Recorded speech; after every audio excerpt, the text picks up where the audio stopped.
Would you consider yourself a free speech absolutist? No.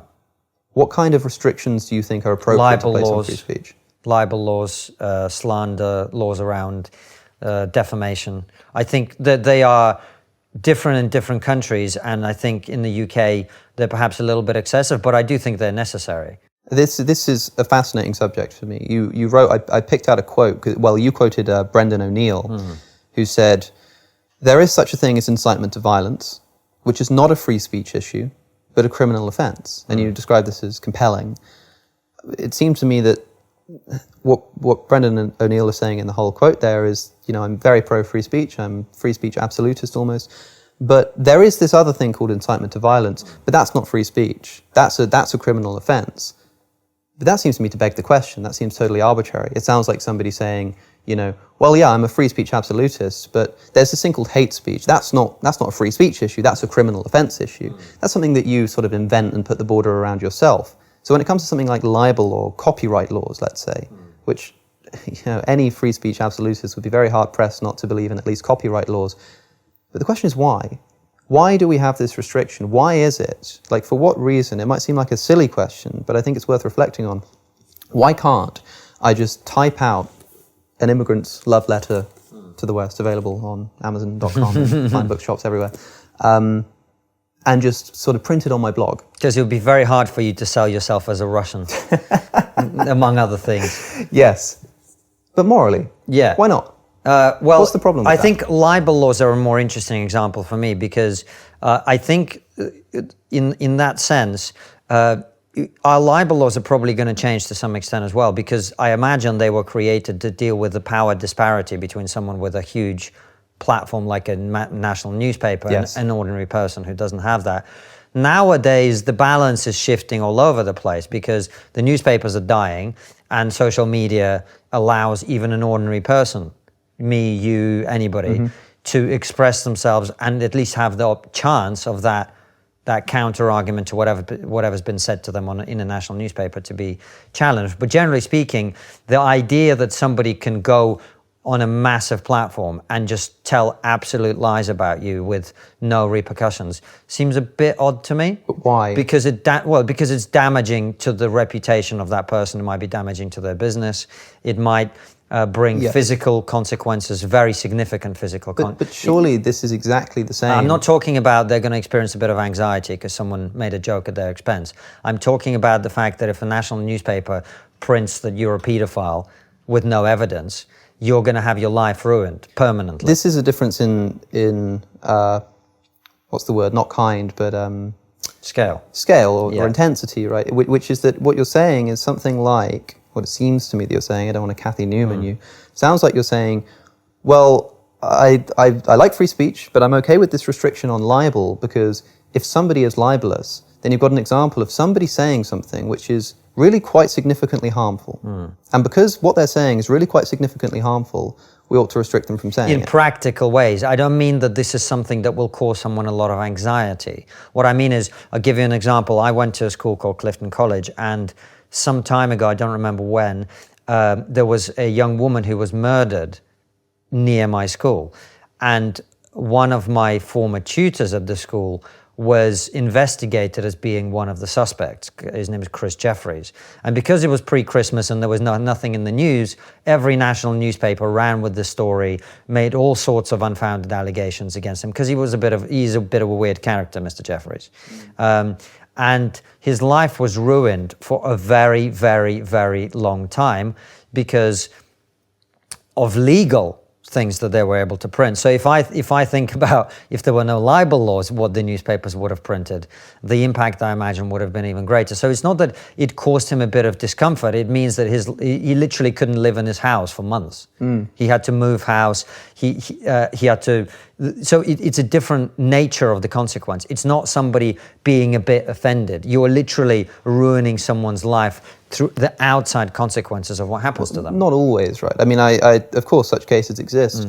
I mean, arguably, such cases do exist in non-libelous examples of people saying things that do bring about serious physical harm. It probably happens far less, but I'm sure it can happen.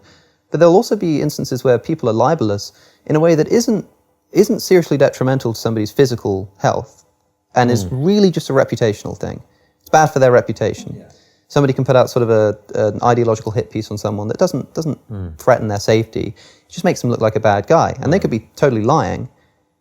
The kind of libel laws that we accept as restrictions on free speech, most of us do, in those cases are not cases in which we can say, well, this is a totally different kettle of fish because this person's life is in danger.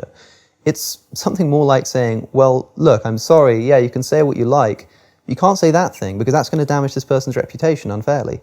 I don't think you're going to get many libel cases in this country that are based on that. Not a lot. I do think our libel laws are a little bit over-restrictive for my liking in this country, but equally, like in the United States, you can just say pretty much whatever you want about pretty much anyone. It sort of feels like that. Yeah. You know, I don't know what the actual law is, but when we went over to America, people are much looser with comments about other people over there, including in public. Yeah. So I'm not in favor of, like, if someone writes a hit piece about me saying, I don't know, I believe in something that I don't. I don't think it's, even if there was a law, I wouldn't necessarily sue them in that situation. People have said all sorts of crazy things about me. But I do think a law that says a national newspaper isn't able to call you a paedophile for no reason is pretty sound. And to be clear, that's because this is a form of speech which brings about harm.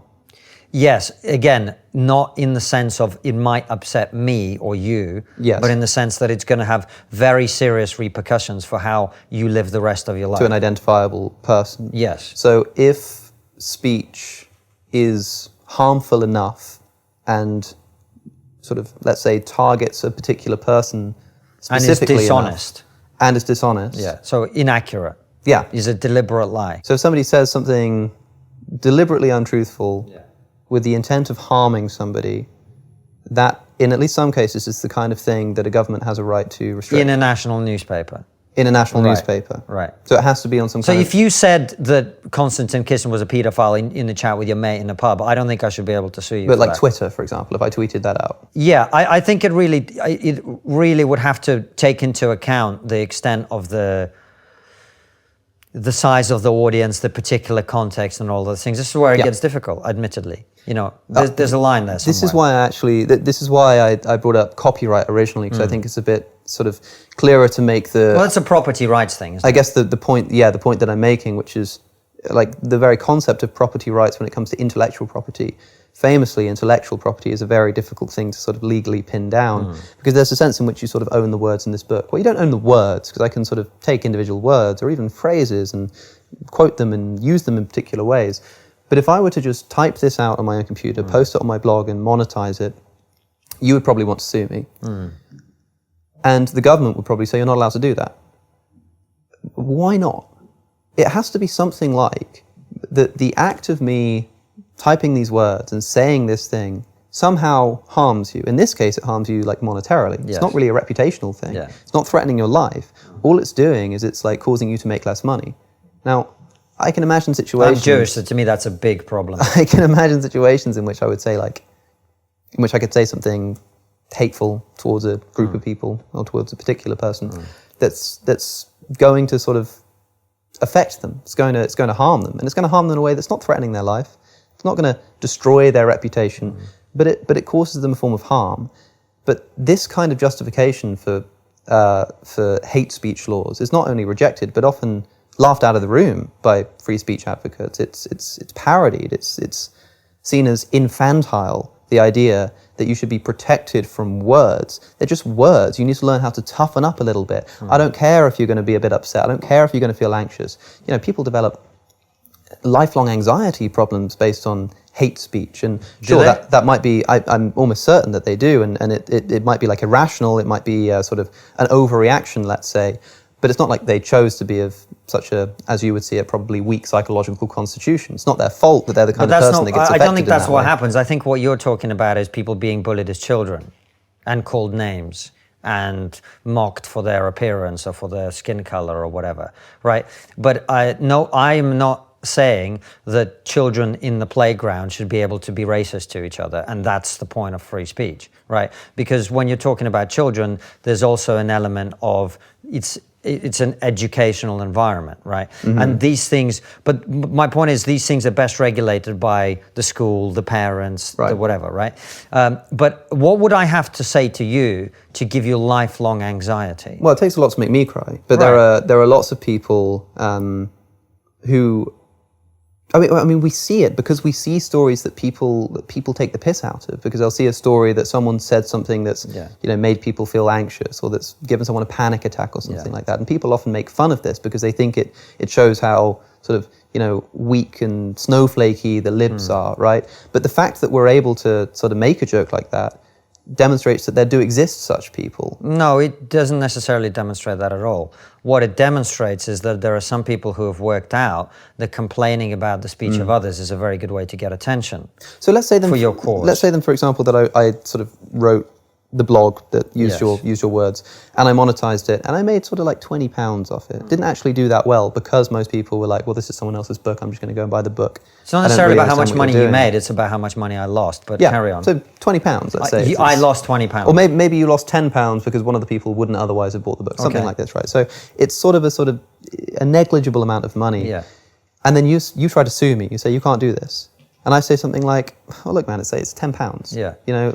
But that's why I would never sue you in that situation. But you'd have the right to, and I think you'd probably want to defend the right of an author to do such a thing. Yes.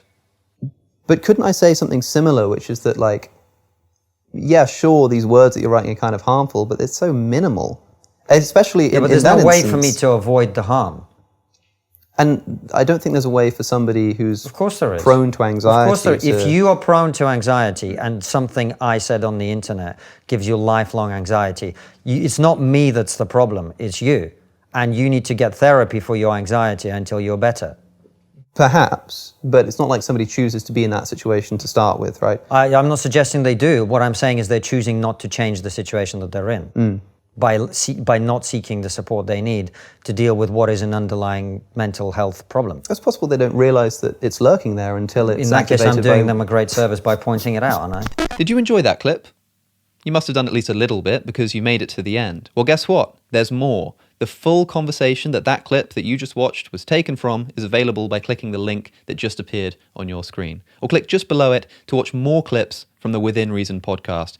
And don't forget to subscribe to the YouTube channel and the Clips channel as well. And if you haven't already, find us on iTunes and Spotify for the audio-only versions. It's far too much information. Most of you have gone already. If you haven't, thanks for sticking with me, and I'll see you in the next one.